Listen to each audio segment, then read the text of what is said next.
razones y el tratamiento. La diabetes es un grupo de trastornos metabólicos, es muy frecuente y la característica común es que tienen hiperglucemia. Hay varios diferentes tipos, pero todos terminan en hiperglucemia. La deficiencia de la excreción de insulina, la disminución de la utilización de la glucosa y el aumento de su producción son factores que contribuyen a esto. Hay muchísimos casos, se estimaba en 1985 como 30 millones de casos y para 2017 había 415, son un montón. Para Estados Unidos, las CDC estiman que el 9.4% de los estadounidenses tienen diabetes y el 34% pueden tener prediabetes. Y en todo el mundo, el 50% de todos estos no se han diagnosticado. Es igual en hombres y en mujeres, pero los hombres se mueren más que las mujeres. En Escandinavia hay una tasa más alta de diabetes tipo 1 y la más baja es en los países de la costa del Pacífico. De diabetes tipo 2, lo más es en las islas del Pacífico, en el Medio Oriente, y es intermedia en países como la India y los Estados Unidos. Aquí en México tenemos una encuesta que siempre hay que tener más o menos idea de qué dice, que se llama EnSanut, y fue en 2018 la última, y tenemos la diabetes en población de 20 años y más. En 2012 era 9.2%, para 2018 10.3%, que son 8.6 millones de personas, entre mujeres y hombres. Aquí pues hay un poquito más de mujeres que de hombres. Este es en los estados de la República, podemos ver lo que nos toca. Está un poco arriba de la media nacional. Aquí tenemos que la media nacional sería 10.3 y nosotros tenemos un poquito más. Si vemos, a lo mejor Chiapas tiene menos y así cada estado, ¿no? En Estados Unidos es la séptima causa de muerte. Hay un 14.5% de mortalidad global y hasta 75% de las personas con diabetes viven en países con bajo nivel socioeconómico. Esto es en América, son números de la OPS. Estimamos 109 millones para 2040. Y pues es una parte que también no puede quedar como desatendida, es la parte económica. El gasto por diabetes en el mundo pues es mucho. Y esta es una cifra nada más de América que nos dice la OPS. La diabetes es la primera causa en Estados Unidos de ceguera, de amputaciones y de enfermedad renal. Ha aumentado su incidencia en todo el mundo, entonces pues va a seguir siendo la primera causa o de las primeras causas de todos estos padecimientos.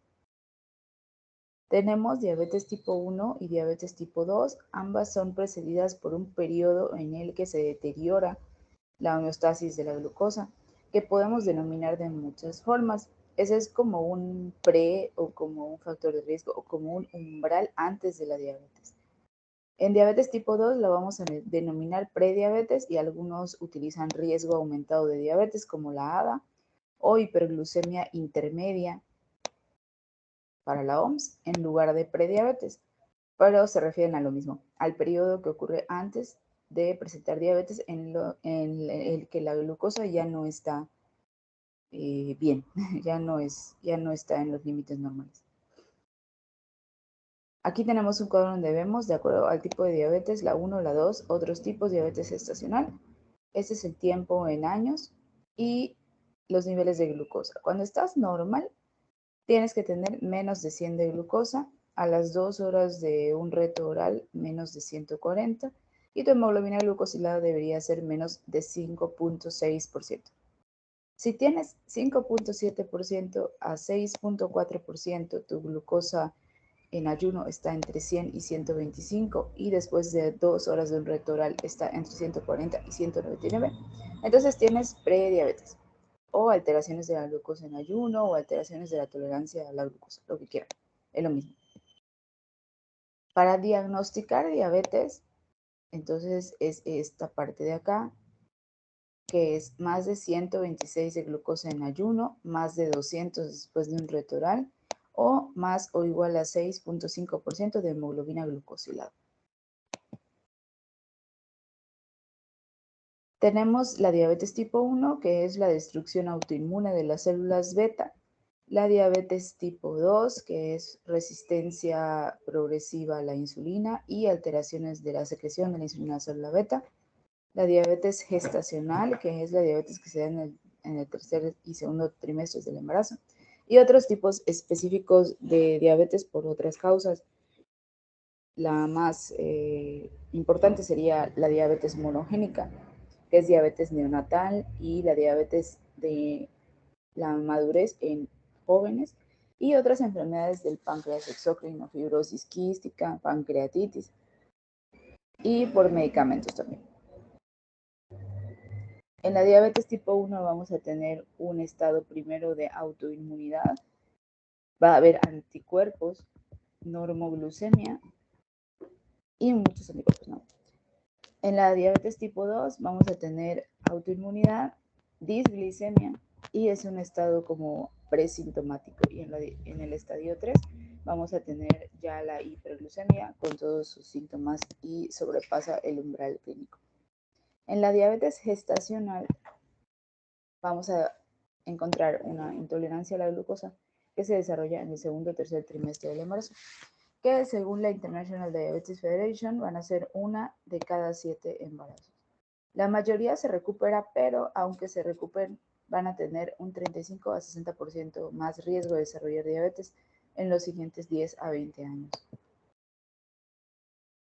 Los otros tipos específicos de diabetes pueden ser los relacionados con defectos genéticos de la función o desarrollo de la célula beta, y esos van a ser por mutaciones en el factor de transcripción, en la glucosinasa, en el factor 1 promotor de la insulina, en la misma insulina y sus subunidades, en el DNA mitocondrial y otras reguladoras de los islotes pancreáticos.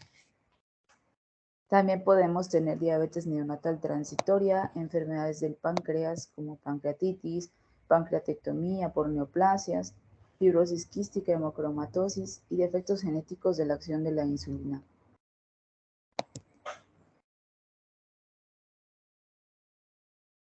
También podemos tener acromegalia, Cushing, glucagonomas, geocromocitomas, hipertiroidismo, somatostinomas, aldosteronoma,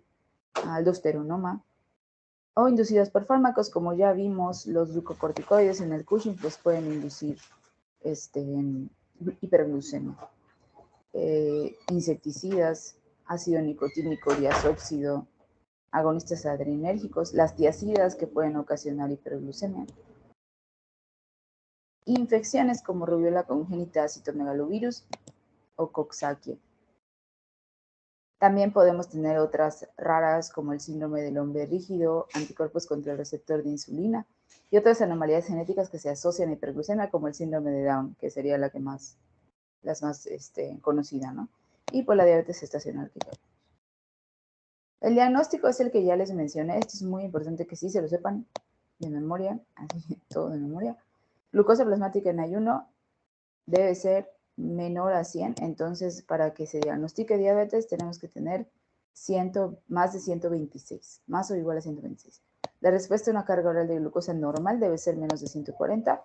Para que sea diabetes debe ser más de 140, entre 140 y 200. Y para que sea diabetes, la hemoglobina glucosilada debe ser menos de 5.7%, es lo normal. Y para que tengas diabetes debe ser 6.5 o más. La cuarta, esta es muy importante, esta también es un criterio diagnóstico de diabetes muy importante, y es la glucosa plasmática de 200 o más, pero con síntomas. Es síntomas y glucosa plasmática de 200 o más. Bueno, es esta. Síntomas de diabetes más 200 de glucosa o más. Para detectar esto, se recomienda el empleo generalizado de la prueba oral del reto y de la hemoglobina glucosilada como pruebas de detección. Los estudios epidemiológicos sugieren que puede existir diabetes hasta 10 años antes de que se establezca como tal el diagnóstico de diabetes. Entonces, pues imagínense cuántas personas están por ahí subdiagnosticadas. Este es un estudio que se realizó en el que nos da como conclusión que al realizar un reto oral, el resultado dio, más bien, sí, al realizar un reto oral, diagnosticaron a más personas con diabetes que si no lo hubiesen hecho. Entonces, la conclusión aquí es que utilizaron a 1,241 personas con sobrepeso y con obesidad y las evaluaron para tolerancia a la glucosa. Les hicieron glucosa en ayuno, reto oral y hemoglobina glucosilada. Y resultó que el 5.6 y el 20% cumplió con criterios de diagnóstico en el reto para diabetes, pero no en la hemoglobina glucosilada. Eso quiere decir que si no haces el reto oral de glucosa, hay personas que se van a quedar sin diagnóstico. Y si hacemos el reto, pues vamos a diagnosticar más personas. A eso se refiere. La hemoglobina glucosilada está muy bien y todo, o sea, está muy bien, pero se debe realizar con un método que esté certificado. Esta es la organización que certifica el método. Tiene esta página y ahí dice como cuáles métodos están estandarizados. Puede haber una diferencia. Hay muchas razones que podrían alterar los niveles de hemoglobina glucosilada, que no necesariamente son los niveles de glucosa, como hemoglobinopatías, algunos fármacos por ahí, o en el caso de las embarazadas, no nos sirve la hemoglobina glucosilada, por ejemplo. O sea, son como condiciones especiales. Si tienes anemia drepanocítica, si tienes deficiencia de glucosa 6-fosfato deshidrogenasa, si tienes VIH, no te sirve el nivel de hemoglobina glucosilada para saber, ¿no? Es más cómoda, es más estable, tiene menos perturbaciones diarias durante la dieta o enfermedad, pero pues también es más costosa, no en todas partes la vamos a tener y pues en ocasiones tiene este problemilla que no es perfecta la correlación. Estos son los cuadros en donde no podemos confiar 100% en la hemoglobina glucosilada: anemia, asplenia, uremia, hipertrigliceridemia, hiperbilirrubinemia, consumo crónico de alcohol, ingesta de salicilatos, envenenamiento, embarazo, ingesta de vitamina E, transfusiones, ingesta de vitamina C y variantes de hemoglobina. Ahí pueden estar falsamente incrementados o falsamente disminuidos los niveles de hemoglobina glucosilada. En adultos que son asintomáticos, se debe considerar detectar diabetes con factores de riesgo. O sea, buscando los factores de riesgo, se decide, bueno, te voy a hacer todas esas pruebas. Las pruebas deben considerarse en asintomáticos en adultos que tengan sobrepeso u obesidad, en cualquiera de todos, y los que tengan uno o más factores de riesgo adicionales para diabetes, que ahorita vamos a ver. Las pruebas de prediabetes deben considerarse también en mujeres que planean un embarazo y que tengan factores de riesgo. Y en general a todas se las hacen de todas formas. Y para todas las personas que tengan más de 45 años. Si las pruebas son normales, es razonable realizarlas a intervalos de 3 años como mínimo. Para la prueba de prediabetes y diabetes, debe hacerse la prueba de reto oral y la glucosa en ayuno. Y para hospitalizados se deben identificar y tratar otros factores de riesgo de la enfermedad. Para niños que son obesos o que tienen sobrepeso o muchos factores de riesgo, pueden hacérseles pruebas después de la pubertad, después de los 10 años. Estos son los factores de riesgo para diabetes: antecedentes familiares, o sea, familiares, padres, hermanos; densidad, índice de masa corporal, pues, mayor a 25 o mayor a 23 si son asiáticos; inactividad física habitual, sedentarismo; raza o etnicidad; que ya haya tenido antes prediabetes; antecedente de diabetes gestacional; hipertensión; concentraciones de colesterol HDL menos de 35 o de triglicéridos más de 250; síndrome de ovario poliquístico o acantosis y antecedentes de enfermedades cardiovasculares. La secreción de la insulina, pues, sale de la célula beta, está estimulada por la glucosa y pues puede verse alterada por otras anomalías durante la diabetes. La glucosa va a ser transportada por el GLUT1, GLUT2, ambos en los humanos y el GLUT2 en los roedores, y el metabolismo subsecuente por la célula beta modifica la actividad de los canales. Estos canales se manejan por iones, este se maneja por calcio, por ejemplo, y hay fármacos que actúan aquí como secretagogos de la insulina. Si hay mutaciones en cualquiera de estos mecanismos, pues puede tener alteración la secreción de la glucosa, de la insulina, y por tanto, pues podemos tener hiperglucemia. También es importante saber que la insulina, cuando es secretada por la célula beta, se acompaña del péptido C, que también se puede medir. La diabetes 1 va a ser consecuencia de interacciones de factores genéticos, ambientales e inmunológicos, y lo que va a suceder aquí es que se va a destruir la célula beta del páncreas y vamos a tener deficiencia de insulina. Es más frecuente antes de los 20 años de edad, sin embargo, podría darse el caso de que se diagnostique después, y se debe a autoinmunidad. El cribado del riesgo se hace con un panel de autoanticuerpos de los islotes, aunque se recomienda eso solamente si es un ensayo clínico, no para todo el mundo. La persistencia de los autoanticuerpos es un factor de riesgo de diabetes y puede servir pues como indicador de eso, de estar checando a la persona persistentemente a ver en qué momento se le presenta la diabetes. Este es un estudio donde la idea era predecir la progresión de diabetes tipo 1 entre los 3 y 6 años en niños que tuvieron autoanticuerpos positivos a células de los islotes. Aquí se vio que es más fácil hacer el diagnóstico temprano de diabetes tipo 1 si mides los autoanticuerpos en pacientes con riesgo y los educas sobre los síntomas y el seguimiento minucioso.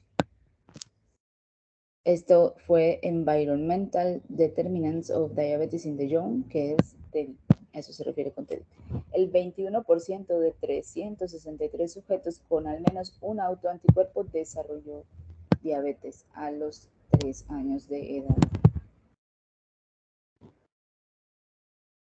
Esto les va a resultar, si nunca lo habían escuchado, curioso. En la diabetes tipo 1, que a lo mejor uno puede pensar que, ay, sí, pues la diabetes es súper genéticamente determinada, en gemelos idénticos la concordancia es entre 40 y 60%. Eso quiere decir que hay otros factores que pueden hacer que te dé o no te dé diabetes. El principal gen está en el HLA del cromosoma 6 y la mayoría de los pacientes tienen estos haplotipos HLA-DR3 o HLA-DR4 o los dos. El riesgo de que aparezca diabetes aumenta 10 veces en parientes de personas con la enfermedad, pero es pequeño relativamente si el progenitor tiene diabetes, o sea, 3 a 4%. Sujetos con diabetes quiere decir que puede ser que no tengan un pariente de primer grado con ese trastorno, en el caso de la diabetes tipo 1. Y aquí lo que sucede, pues que la célula del islote pancreático es infiltrada por linfocitos, hay una inflamación que vamos a denominar insulitis y después se destruye la célula pancreática y por tanto ya deja de producir insulina. Los autoanticuerpos son una combinación de varios anticuerpos contra moléculas del islote como GAD, insulina, IA2, ICA y sirven como marcadores del proceso autoinmune y van a estar presentes en más del 85% de las personas con diagnóstico reciente y en una minoría también de diabetes tipo 2 recién diagnosticados y hasta en ocasiones en personas con diabetes gestacional. Son ICA, anticuerpos anticélula del islote, anticuerpos antiinsulina, anticuerpos anti-decarboxilasa del ácido glutámico y anticuerpos anti-tirosina fosfatasa. No sabemos cuáles son los factores ambientales por los cuales se desarrolla la diabetes tipo 1 y pueden preceder varios años a su desarrollo. Entonces, pues no hay manera de prevenirla. En la diabetes tipo 2 es un poco distinto. Tenemos resistencia a la insulina y la secreción anormal de la insulina. Y estos son aspectos centrales del desarrollo de la diabetes tipo 2. Aquí antes se pensaba que tal vez lo que ocasionaba hiperglucemia era el aumento de la secreción del glucagón o nada más problemas en el hígado, aumento de la producción hepática de glucosa. Con los años fueron aumentando los mecanismos fisiopatológicos que llevan a tener diabetes tipo 2 hasta tomar en cuenta la disminución de los neurotransmisores en el cerebro, la captación de glucosa disminuida en el músculo y en la grasa, el aumento de la reabsorción de la glucosa en los riñones, la lipólisis aumentada y el efecto de la disminución de incretinas en los intestinos. Entonces ya tenemos como muchos otros factores fisiopatológicos. Vean esto como hasta 70-90% de los gemelos idénticos tienen concordancia para diabetes. Eso es tipo 2. Esto es mucho más que en la diabetes tipo 1. O sea que posee un fuerte componente genético, mucho más que en la diabetes tipo 1. Los individuos que tienen un padre con diabetes tipo 2 tienen mucho riesgo de padecer diabetes. Y si los dos tienen, pueden alcanzar hasta 40% de riesgo de padecer diabetes. Eso es muy importante para la vida. La obesidad es muy frecuente en la diabetes tipo 2, de forma que más del 80% de las personas con diabetes tienen obesidad. No todas, pero el 80%, cuando menos. Conforme avanza la resistencia a la insulina y la hiperinsulinemia compensatoria, los islotes pancreáticos de ciertas personas ya no pueden mantener el estado hiperinsulinémico. Entonces aparece la intolerancia a la glucosa, la prediabetes o como le quieran llamar.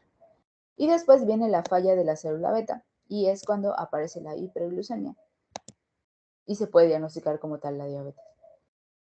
Otro signo notable de la diabetes tipo 2 es la resistencia a la insulina, que es la menor capacidad de la hormona para actuar eficientemente en los tejidos. Y eso pues es una combinación entre la susceptibilidad genética y la obesidad en el caso de los que tengan la obesidad. No se conoce exactamente el mecanismo de la resistencia a la insulina en la diabetes tipo 2, pero pues bueno, obviamente es la fisiopatología. También esto tenemos que tener en cuenta que es un factor que puede verse incluido en otro síndrome, en otro síndrome al que le vamos a denominar síndrome metabólico de resistencia a la insulina o síndrome X, que puede ir acompañado de obesidad, dislipidemia, enfermedad cardiovascular acelerada, hipertensión y otros factores de riesgo. Famoso síndrome metabólico. En este caso sí vamos a tener algunas formas de prevenir, ¿no? ¿Qué le decimos a una persona que tenga todos estos factores de riesgo? Aquí le vamos a decir que tiene que realizar modificaciones en su estilo de vida y pues hay fármacos que pueden llegar a retrasar la aparición de la enfermedad. Luego tenemos la diabetes monogénica. En el caso de la diabetes monogénica van a ser alteraciones genéticas que van a ocasionar diabetes por mutaciones. Esa va a ser transmitida de forma autosómica dominante.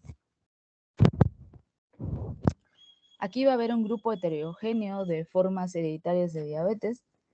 Es diabetes del adulto que inicia en la juventud, a la que le vamos a denominar MODY, diabetes neonatales y otras formas sindromáticas de diabetes. El diagnóstico pues es mediante pruebas genéticas, ahí sí como que no hay tanto. Y el tratamiento puede diferir un poquito de la diabetes tipo 1 y la tipo 2. Aquí tenemos GSK-MODY, tenemos diabetes neonatal, que da en los primeros 6 meses de vida. Hay una que es como transitoria y hay otra que puede presentarse luego en la edad adulta. Y la que es permanente, que son mutaciones de los canales de potasio sensibles a ATP. Y las que son sindrómicas, o sea, que están asociadas al síndrome de Wolfram, a IPEX, asociadas al regulador de conductancia de membrana, en el caso de la fibrosis quística y la diabetes mitocondrial. También, bueno, es importante saber que esto solo es el 1 a 2% de los casos de diabetes en el mundo, es poquito. Y hay 4 subtipos que representan la mayoría de los casos. CGK-MODY, HNF1A-MODY, 52% de los casos. Aquí los vemos algunos, vemos que son autosómico dominante, autosómico dominante, autosómico dominante, autosómico dominante. Pero bueno, eso es como más de genética, ¿no? Hay algunos detallitos del tratamiento, por ejemplo, en el caso de GSK-MODY no requiere tratamiento hipoglucemiante, porque la hiperglucemia es leve. Entonces, pues bueno, no es necesaria el tratamiento. Una excepción sería durante el embarazo.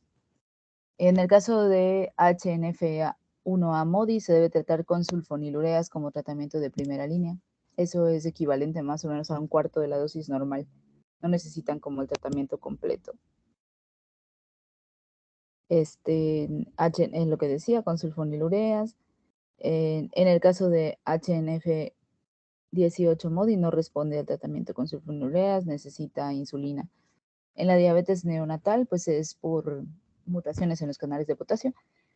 Puede tratarse también con sulfonilureas. En los síndromes de Wolfram o a diabetes asociadas a fibrosis quística, habitualmente se necesita insulina. En síndrome de IPEX reciben el mismo tratamiento que los que tienen diabetes tipo 1, o sea, insulina, y son propensos a la cetosis y la cetoacidosis. Estos pacientes tienen una baja tasa de complicaciones microvasculares y macrovasculares, eso pues es bueno para ellos, y aparentemente tienen tasas más altas de retinopatía que los pacientes que no tengan estas alteraciones. Esto sobre todo es en el caso del subtipo CGK-MODY. En HNF1A, las complicaciones microvasculares y macrovasculares se presentan casi igual que en la diabetes tipo 1 y en la diabetes tipo 2.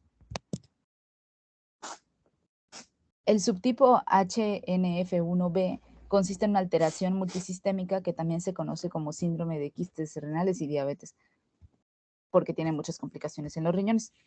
Se ha observado que los pacientes afectados tienen una incidencia de quistes de 66 a 68%, y se considera que la alteración renal se debe a anomalías congénitas renales, o sea, así nacen, y no a complicaciones como tal de la diabetes. Y por último tenemos la diabetes gestacional, que es cualquier grado de intolerancia a la glucosa que se reconozca por primera vez durante el embarazo, independiente del grado de hiperglucemia. Se asocia con un mayor riesgo de malformaciones congénitas que no se observan si tienes niveles normales de glucosa. Debido al número de mujeres embarazadas con diabetes no diagnosticada, pues se realizan pruebas de búsqueda de diabetes en todas las embarazadas. De estas se recomiendan en las 24 a 28 semanas del embarazo. ¿Por qué hacemos esto? Por estos estudios que se hicieron hace muchos años. Por ejemplo, es de ¿de qué año dice que es? 1990. No lo alcanzo a ver. 1997. Sí, ya. Aquí vieron que en 3.743 embarazos complicados por diabetes gestacional, nacidos con más de 20 semanas de gestación, resultó que la tasa de anomalías importantes se duplicó si tienes glucosa más de 120 en ayuno. ¿Okay? Entonces hubo mayores malformaciones en personas que tenían diabetes y que tenían glucosas elevadas. Este estudio también nos habla de la hiperglucemia y los resultados adversos en el embarazo. Este es un poquito posterior, de 2008. Y nos dice que el riesgo de resultados adversos maternos, fetales y neonatales aumenta en función de la glucosa materna a las 24 a 28 semanas de gestación. Incluso con rangos que previamente se consideraban apropiados para el embarazo. Entonces, de allí que las pruebas se hagan a las 24 o 28 semanas y que no se permita que una embarazada tenga niveles de glucosa muy elevados, porque pues puede tener resultados adversos a la hora del nacimiento del producto. Para diagnosticar diabetes en la gestación, vamos a tener una estrategia de un paso y estrategias de 2 pasos, que básicamente es la de un paso. Y lo que sucede es que se le da una carga oral de glucosa de 75 gramos y se mide en ayuno 1 hora después y 2 horas después. Y en la de 2 pasos se le da 50 gramos primero y se le da 100 gramos después, pero bueno, generalmente utilizamos la de un paso.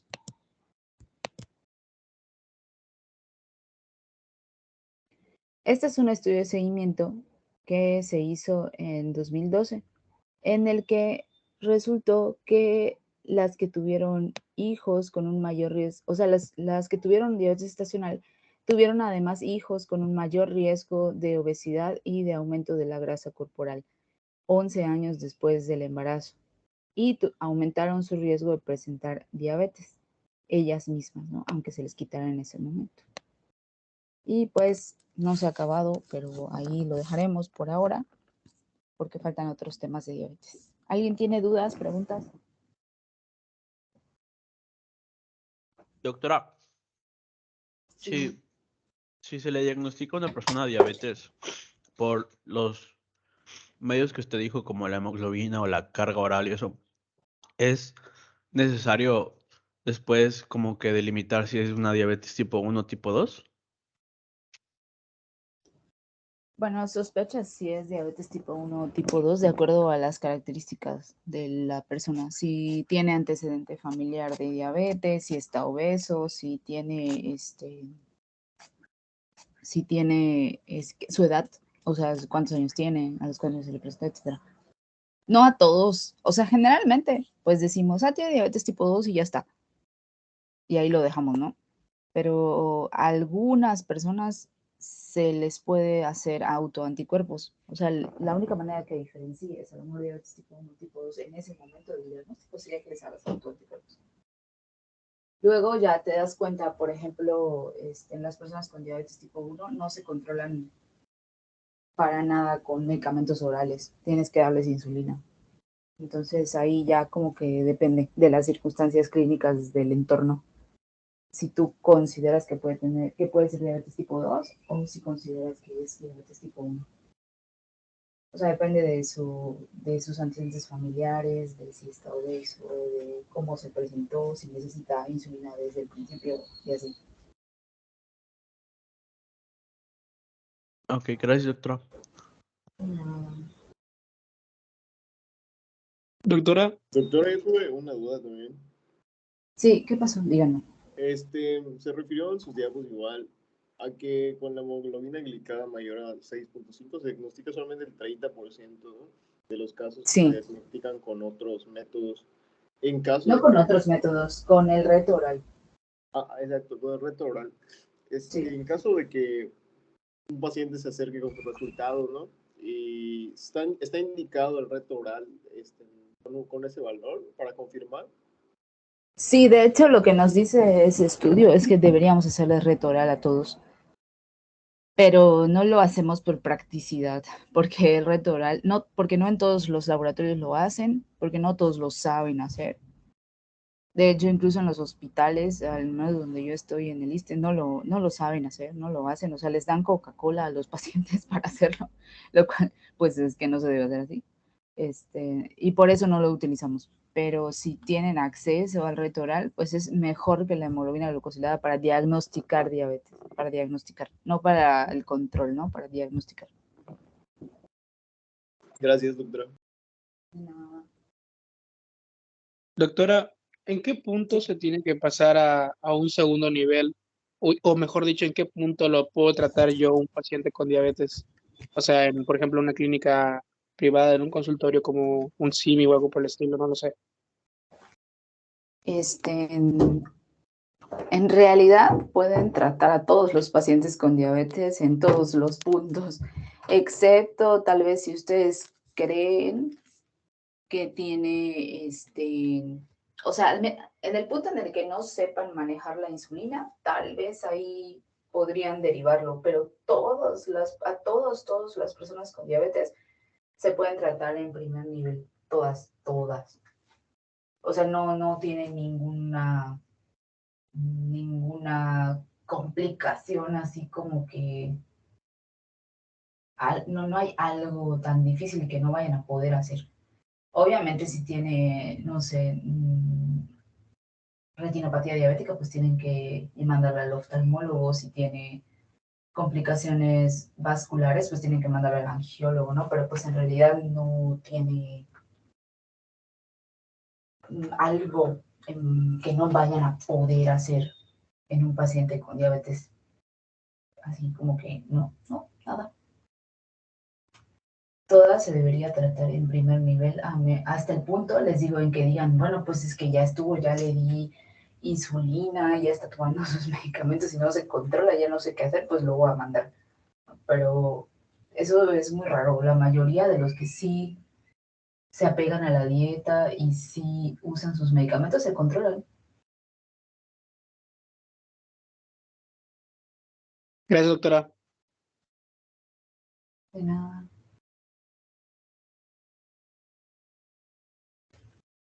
¿Alguien más tiene preguntas, dudas?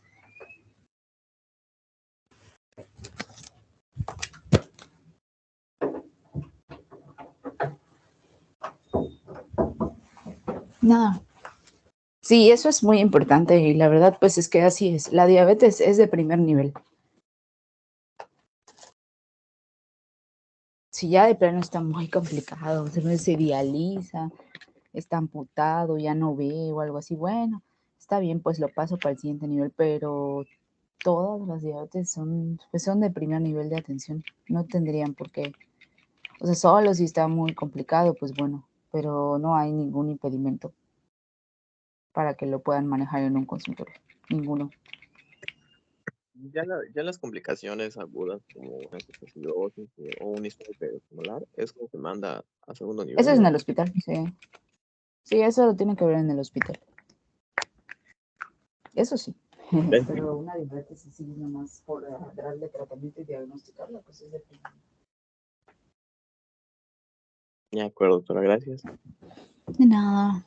Ok, entonces mañana continuamos con este mismo tema, ¿ok? Hasta luego, doctora. Hasta luego, Gracias, bonito doctor. día. Buen día. Bye. De nada, bye. Buen Hasta luego, día. doctora.